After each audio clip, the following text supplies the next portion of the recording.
Hello everyone, today we're looking at something a little bit different. We're looking at this really small, neat little bass amp here. It's the Roland Microcube Bass RX.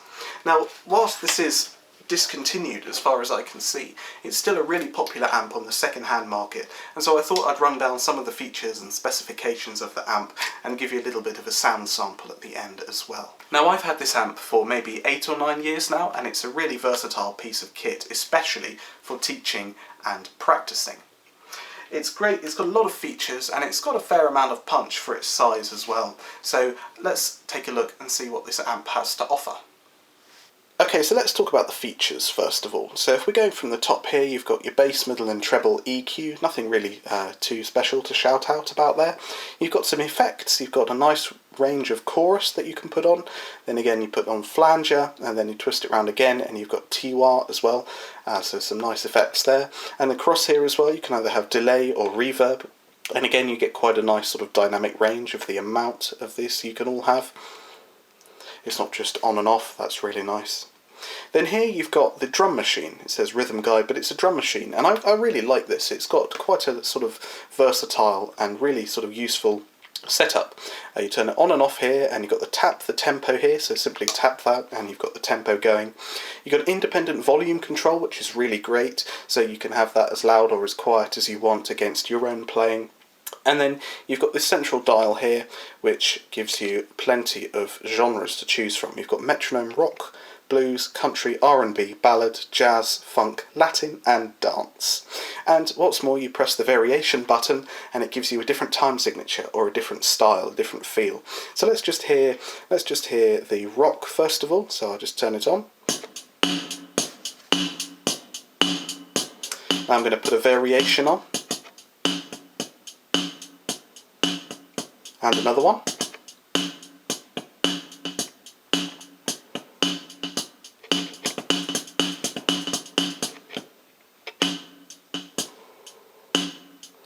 So as you can see, you've got quite a lot of choice there, a lot of flexibility with this drum machine, and you even get a little light at the top which flashes red on the on beat and then green on the rest of the beats as well. Really like this.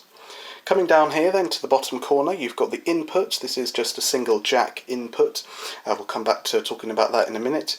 You've got the tuner. So if you just press this, it becomes a note by note tuner, and all the notes are indicated in the central aisle of this central knob here.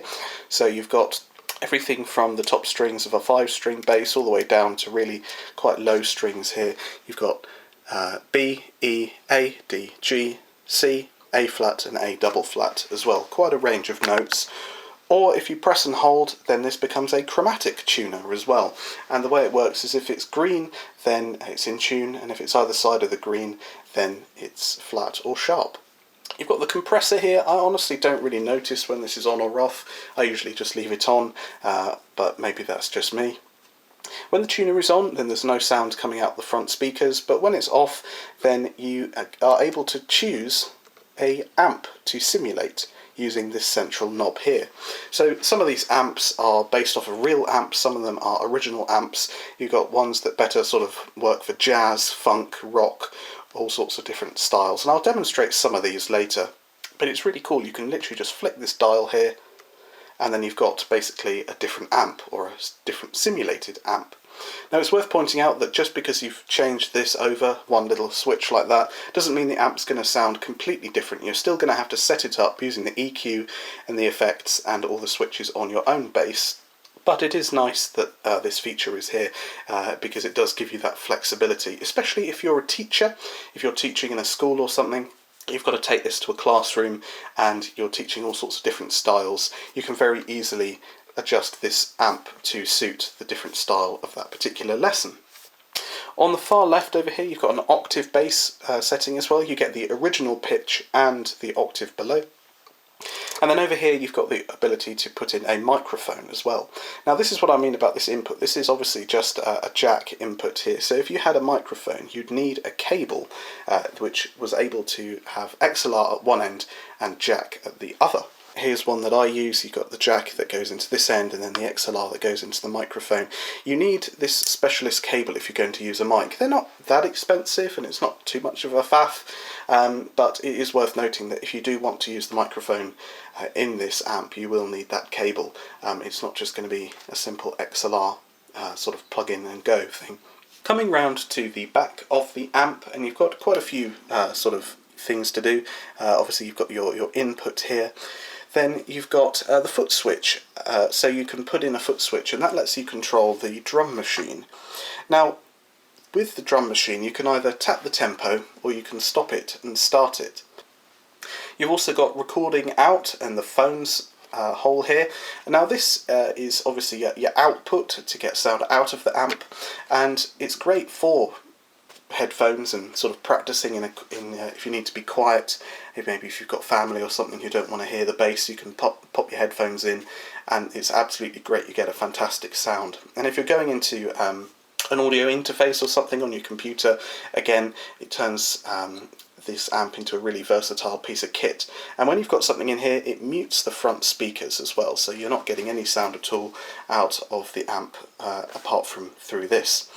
I would say that it's slightly disappointing to see that there isn't another output like this where it doesn't mute the front speakers. And that's because if you were to use this amp on a gig, well, it's only 5 watts, so it's really not going to have much sort of power, it's not going to have much presence in the room. And so often smaller amps will have a direct out that allows you to come out of the amp and then plug that into the rest of a much wider speaker system. Meaning that as the bass player you can use the amp's own sound as a kind of personal monitor. There's no way to do that with this. If you were to sort of use this on a gig, you'd probably need to mic it up at the front, which isn't too much of a faff, but you're still not going to get that same presence and same sort of boominess as if you somehow had an output here that takes the raw sound of the amp out and into a PA system. And then finally you've got the aux in as well. You've either got stereo 3.5mm or you've got your 1/4" mono jack here as well. That's great for backing tracks and things, really useful, and it's nice you've got the option to go between them. Or of course you could plug another electronic instrument into it as well. You've got the battery compartment as well. This takes 6 AA batteries and it's not too much for a hungry amp. I can go quite a few hours without needing to change the batteries on this as well. And coming round to the front, you can see we've got the 4 speakers here. These combine to create only a 5 watt output. Now 5 watts is all you're going to need for sort of practicing and everything in a room or a classroom. And even I have to say as well, if you crank this up to the max, it will sort of fill quite a decently sized space. This isn't sort of a whispering amp. You get those really sort of tiny ones. This will pack a punch, but it certainly won't fill a room or compete with a drum kit and a band or anything. And like I said earlier as well, there is no way to sort of have this go out without killing the sound from the front. So not the most practical for live gigging, but certainly really great for sort of practicing and teaching in sort of small to medium spaces.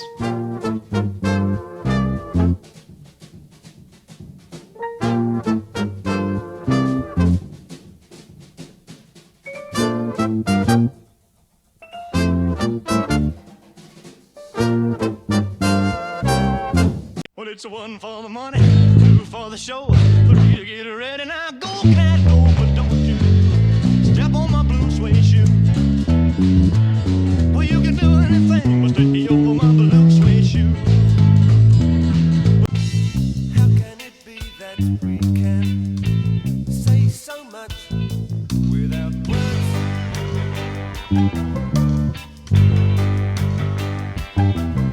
So there we are, something a little bit different for the channel, but hopefully it's been useful nevertheless. Do you like this amp? Have you got it? Are you looking for an amp? Do you like this type of content? Please let me know in the comments below.